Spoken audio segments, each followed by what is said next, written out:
Allahu Akbar, Allahu Akbar.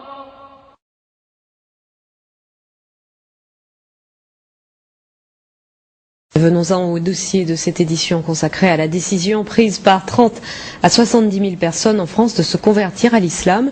Ce sont essentiellement des femmes qui font ce choix. Pour quelles raisons? C'est ce que Pierre Nicolas et Jean-Michel Mier ont demandé à 2 d'entre elles. Écoutons leur témoignage.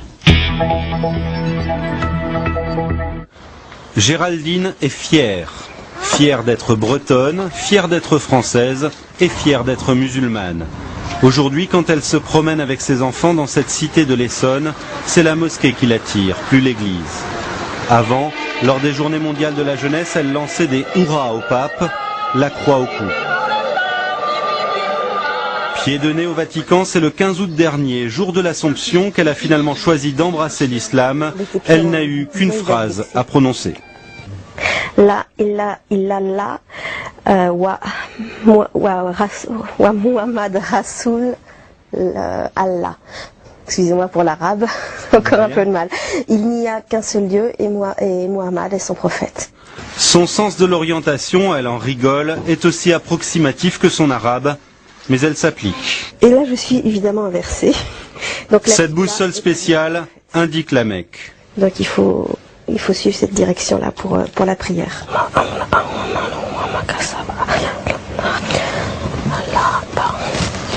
Depuis qu'elle porte le voile, sa fille trouve que maman ressemble à une africaine, mais Géraldine se sent mieux dans sa peau. Avant ma conversion, elle me prenait plus pour une femme française facile, etc.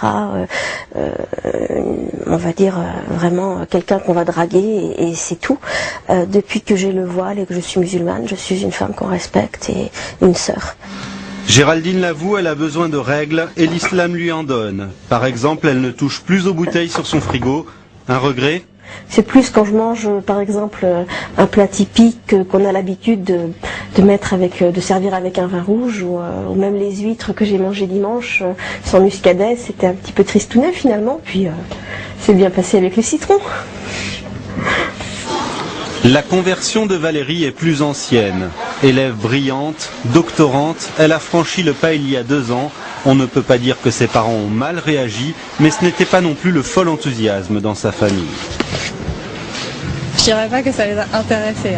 C'est-à-dire que je pense pas qu'il y ait une personne dans ma famille qui ait lu un livre sur l'islam depuis ma conversion. Ou qui ait fait une quelconque recherche. C'est plutôt arrête de nous saouler avec ça. Avant même de devenir musulmane, Valérie était choquée par l'interdiction du voile à l'école, choquée aussi par un monde occidental trop matérialiste à son goût. Ce qui me choque le plus, c'est sur quoi on valorise les personnes en fait.